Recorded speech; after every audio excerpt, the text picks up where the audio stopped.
ઉત્સવનું મોજીલો જીવન. ડોક્ટર ઉત્સવનું મોજીલો જીવન એ બદલ એકવાર ઉત્સવભાઈ માટે તાળીઓ પાડી દો આપણે.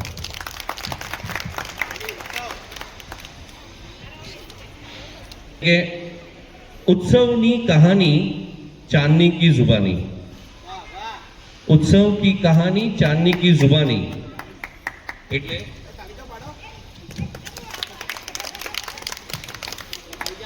જે અમારા ચાંદની બેન છે એવું કહેવા માંગે છે કે ઉત્સવ બાળપણથી બહુ જ જિદ્દી અને બહુ જ નોટી હતો. બહુ જિદ્દી અને બહુ જ નોટી હતો ત્યારે જ્યારે પણ નીચે સોસાયટીમાં રમવા જાય, સ્કૂલમાં જાય, કે બધાને કોઈ ને કોઈ હરકતો કરીને આવે, મારીને આવે અને ઘરે આવીને સંતાઈ જાય. અને ફ્રન્ટ ફેસ પર કોણ હોય? ચાંદની બેન બચાવવા માટે. એવા અમારા બેન. એક બીજો કિસ્સો એમનો એવો છે કે જ્યારે સ્કૂલમાં જતો ને, એવું તો આમ કહેવાય કે બહુ નોટી ને બધું, પણ સ્કૂલમાં જ્યારે ટીચરની સામે આવે ને તો એમનો બીજો રૂપ દેખાય. રૂપ એટલે કેવો? એટલા શરમાળ બની જાય ને કે ટીચરને વિશ્વાસ જ ના થાય. વાત સાચી કે નહીં કાકી? હા, મને કોઈ જ ડાઉટ નથી.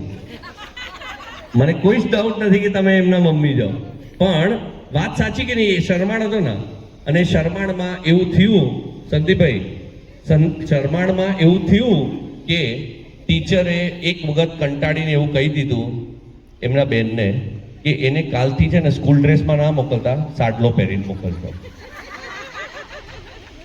આ હકીકતમાં જે કિસ્સા છે એ બધા સાચા છે.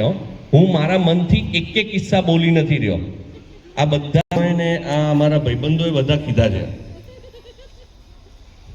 આની અંદર મારી પાસે એક સોંગ છે જે હું કહીશ ત્યારે વગાડજો ભાઈ. પણ એમને મમ્મી વગર જરાય ચાલે નહીં. મમ્મીના લાડકા, મમ્મીના દુલારા. પણ મમ્મી ગમે તે દુનિયા ગમે તે કહે, પણ એકવાર મમ્મી કહી દે ને એટલે પછી પાછળ વળીને જોવાનું નહીં. પણ આ મમ્મીનો હાડલો પકડ્યો હતો આજ દિવસ સુધી. આવતીકાલે શું થાય ને યુવરાજભાઈ, એના પછી શું થવાનું કાકી અપેક્ષા નહીં રાખવાની. હો, કેમ પ્રાચીનો કેમ પકડશે હાડલો?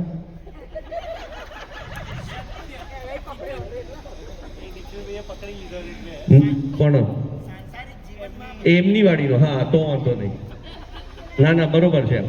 એટલે ત્યારબાદ લાઈફમાં, એમની લાઈફમાં એક સિરિયસ મોમેન્ટ આવ્યો.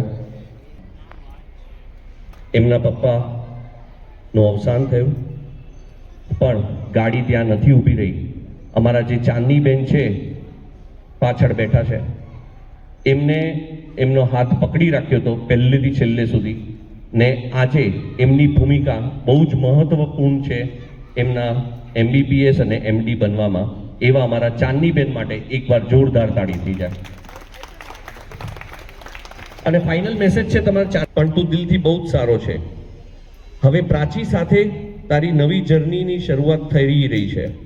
અને યાદ રાખજે, ગમે તે થાય, તારી બેન ઓલવેઝ તારી જોડે છે, ઓલવેઝ તારી જોડે છે. અને છેલ્લે એટલું જ કહીશ, હું કહીશ, એક સ્ટ્રોંગ સિસ્ટર, એક લવિંગ બ્રધર, અને હવે એક બ્યુટીફુલ ફ્યુચર, એ છે પ્રાચી. એકવાર આ બંને ભાઈ બહેન માટે તાળીઓ થઈ જાય. પણ મારી પાસે પ્રાચીબેનને બોલાવવા માટે અત્યારે કોઈ વિકલ્પ નથી, પણ મારી પાસે ચાંદની બેન છે એ હું સોંગ વડે એમને અહીંયા સ્ટેજ પર આમંત્રિત કરીશ. એટલે ભાઈ બહેન શું મજાની વાતો થાય છે એ આપણે જોઈએ.